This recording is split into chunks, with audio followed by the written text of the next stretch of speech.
Kasih karunia dan damai sejahtera dari Allah Bapa dan dari Tuhan Yesus Kristus menyertai saudara-saudara sekalian. Amin. Saya akan membaca firman Tuhan dari 1 Yohanes pasal 5 ayat 1 sampai 5 menjadi renungan kita pada hari ini. Setiap orang yang percaya bahwa Yesus adalah Kristus, lahir dari Allah, dan setiap orang yang mengasihi Dia yang melahirkan, mengasihi juga Dia yang lahir daripadanya. Inilah tandanya bahwa kita mengasihi anak-anak Allah, yaitu apabila kita mengasihi Allah serta melakukan perintah-perintahnya. Sebab inilah kasih kepada Allah, yaitu bahwa kita menuruti perintah-perintahnya. Perintah-perintahnya itu tidak berat, sebab semua yang lahir dari Allah mengalahkan dunia. Dan inilah kemenangan yang mengalahkan dunia, iman kita.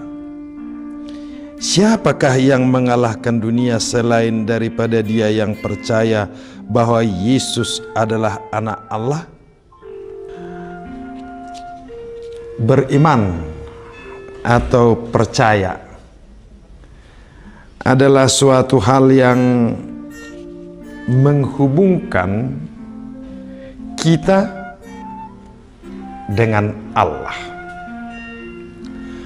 Dan beriman serta percaya itu sesungguhnya adalah pemberian Allah kepada kita supaya kita bisa masuk ke dalam kehidupan yang baru, kehidupan di mana ada hubungan kita manusia berdosa dengan Allah yang Maha Kudus. Saudaraku, hari ini kita akan melihat kekuatan dari percaya itu. Kekuatan yang melebihi kemampuan kita. Melebihi apa yang ada pada diri kita. Sebab kekuatan percaya adalah mengalirkan kuasa Allah terjadi atas dunia. Jadi kalau kita masih di tahap percaya untuk hal-hal yang penting dalam kehidupan kita sehari-hari, itu bagus. Tetapi kualitas percaya kita seperti itu merugikan diri kita sendiri. Sebab percaya itu sesungguhnya lebih daripada mencukupkan kebutuhan kita, lebih daripada mencukupkan kesenangan-kesenangan, kebahagiaan dan sukacita diri kita. Sebab percaya itu adalah menundukkan dunia ini. Jadi kalau sekedar untuk menyenangkan diri saja percaya, dan kita menjadi sama dengan dunia ini, adalah kerugian besar dalam kehidupan beriman kita. Sebab iman kita sesungguhnya mampu mengalahkan, menundukkan dunia ini. Dan kekuatan semacam itu tidak datang dari diri kita sendiri. Sebab kita sendiri sesungguhnya tidak sanggup mengalahkan dunia ini. Dunia ini lebih kuat dari kita, saudara-saudara. Kekuasaan dunia ini lebih kuat dari diri kita. Kekuasaan iblis dan setan itu lebih kuat dari kita. Kekuasaan dosa itu lebih kuat dari diri kita. Tetapi Allah telah mengaruniakan kepada kita kekuatan baru untuk menundukkan dan menaatkan dunia ini. Karena itu saudara-saudara, dalam minggu ini, minggu yang disebut dengan rogate atau berdoa, kita mau diajak untuk sungguh-sungguh menggunakan potensi beriman kita itu dengan baik. Menggunakan potensi iman kita dengan baik, yang saya maksudkan ialah agar kuasa Allah yang semestinya terjadi atas diri kita dalam rangka menundukkan dunia ini terjadi. Jadi lewat saudara dan saya, kita terus mau mengalahkan dunia ini dan memenangkan setiap orang memperoleh kehidupan surgawi, kehidupan ilahi. Saudaraku, karena itu kita perlu berdoa menguatkan diri kita, menguatkan iman kita, meneguhkan iman kita. Karena acap kali sebenarnya iman kita ini seperti turun naik, seperti naik gunung turun lembah. Kadang begitu menggebu kita beriman, begitu yakin dan percaya kepada Tuhan, tetapi pada saat yang lain kadang-kadang kita jatuh terjerembab, merasa bahwa Tuhan menjauhkan diri dari kita. Itu memang perjalanan iman yang akan dialami oleh banyak orang. Jadi kita tidak perlu menyesali diri kita kalau hal-hal seperti itu terjadi. Kadang begitu yakin teguh kita kepada Tuhan, tetapi pada pihak yang lain kita merasa bahwa Tuhan meninggalkan kita. Namun demikian kita akan terus memperbaiki, terus meningkatkan, terus menguatkan kualitas iman kita kepada Tuhan itu. Dan salah satu cara yang paling tepat, saudara-saudaraku, berdoa. Berdoa. Kita tahu bahwa berdoa itu adalah menyatukan diri dengan Tuhan, menghubungkan diri dengan Tuhan, mendengar Tuhan berfirman, memohon kehendaknya terjadi atas kita. Dan pada minggu-minggu ini, pada bulan-bulan ini, terutama ketika dunia ini sedang dilanda kegelisahan yang masih berkelanjutan, seperti belum ada jalan keluar yang tepat menghadapi pandemi COVID-19 ini. Sekalipun sudah ditemukan vaksin untuk mempercepat pelatihan kekebalan tubuh umat manusia, tapi kelihatannya pengendalian terhadap penyakit ini masih sulit dan kegelisahan sedang melanda banyak orang sesungguhnya pada hari-hari ini. Tentu, dan saya mendengar dalam berbagai doa syafaat selalu ada keinginan memohon kepada Tuhan supaya pandemi ini dihilangkan dari dunia ini, supaya pandemi COVID ini berakhir begitu. Tetapi pada saat yang sama kita diberitahu bahwa virus ini sudah di sini, tidak hilang lagi, sudah bersama dengan kita. Jadi kalau kita berdoa supaya ini dihilangkan, pada saat yang sama kita menyadari dia tidak bisa hilang, ada baiknya kita perlu memeriksa bagaimana seharusnya kita berdoa pada zaman ini. Doa-doa apa yang harus kita ajukan kepada Tuhan? Saudaraku,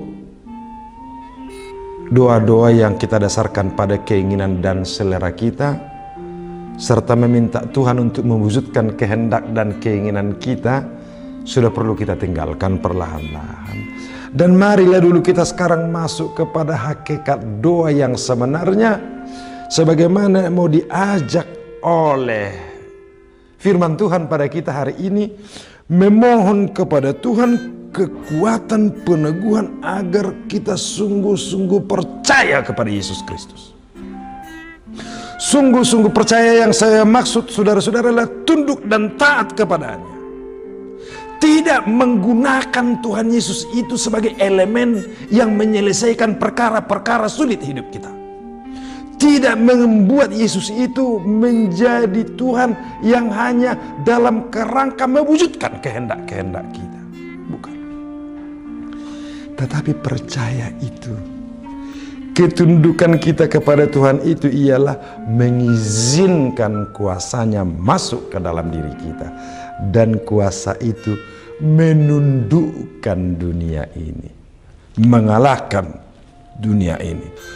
Saudara-saudaraku, doa itu kita naikkan kepada Tuhan agar kuasanya turun atas kita, agar kita terpelihara. Iman kita itu sungguh-sungguh bahwa Yesus adalah anak Allah. Sebab lewat itulah nanti akan terpancar dalam kehidupan kita dua hal yang sangat penting, saudara-saudara. Yesus yang di dalam diri kita itu mengeluarkan dari diri kita kasih yang sesungguhnya, mengasihi anak-anak Allah. Jadi kasih itu tidak lagi dari diri kita, bukan lagi sebuah usaha yang kita lakukan dari diri kita, tetapi kasih itu adalah Yesus yang melakukannya di dalam diri kita, melalui diri kita, untuk diri kita. Jadi ketika kita percaya bahwa Yesus Kristus adalah anak Allah, kuasanya itu nyata. Dengan kesanggupan yang baru, dengan implementasi yang baru, bahwa dari diri kita mengalir kasih kepada setiap orang. Dan yang kedua, saudara-saudara, orang yang percaya dengan sungguh-sungguh kepada Yesus, bahwa Yesus adalah anak Allah, dia akan mampu melakukan perintah-perintah. Saudaraku, dan perintah Tuhan itu adalah mengalahkan, menundukkan dunia ini, menunjukkan kuasa Allah terjadi di dunia ini. Inilah yang perlu kita doakan pada minggu-minggu ini agar terjadi pada diri kita, dan sungguh-sungguh kuasa itu terjadi atas kita. Oleh karena itu, saudara-saudara, saya mengajak kita pada minggu ini merenung dulu kita. Lebih baik merenungkan ulang kembali perjalanan iman kita, supaya kita tidak ditelan oleh keadaan zaman yang begitu susah sekarang ini. Kadang-kadang semakin banyak kita pikirkan kejayaan, kebolehan, kemampuan, kehebatan, kekayaan, apa yang ditawarkan oleh dunia sekarang ini. Janji kemakmuran, janji kebahagiaan, janji kemajuan. Semakin banyak kita pikirkan, kadang-kadang kita meninggalkan kemanusiaan kita karenanya. Justru kita mengabdikan diri pada kemajuan itu sendiri. Justru kita sering mengabdikan diri pada kemakmuran itu sendiri. Kita mendedikasikan diri pada kesejahteraan itu sendiri. Padahal itu akan berakhir juga, saudara-saudara. Dan kemakmuran, kesejahteraan, kebahagiaan yang sesungguhnya adalah ada pada diri kita. Ketika kita menyatu dengan Tuhan, maka segala sesuatunya itu menjadi aliran dalam mewujudkan kasih Allah, dalam rangka mewujudkan perintahnya. Saya mengajak saudara-saudara pada minggu ini, mulai dari hal-hal kecil di dalam rumah kita. Apakah kita memang memperlihatkan, mengalirkan bahwa Anda berada di dalam rumah Anda bersama keluarga Anda, bersama suami atau istri saudara, bersama seluruh isi rumah saudara-saudara, mengalir dan terpancarkan di situ kepercayaan bahwa Yesus Kristus adalah anak Allah. Ini perlu kita renungkan perlahan-lahan agar kuasanya itu terjadi atas kita. Jadi janganlah rugi menjadi orang percaya. Janganlah hanya sekedar percaya, padahal begitu kita hidup dalam kekuatan iman kepada Yesus Kristus itu, dunia ini pun tunduk oleh Allah lewat diri kita. Dari dalam diri kita, dunia ini ditundukkannya. Tuhan memberkati kita makin setia percaya kepadanya. Amin.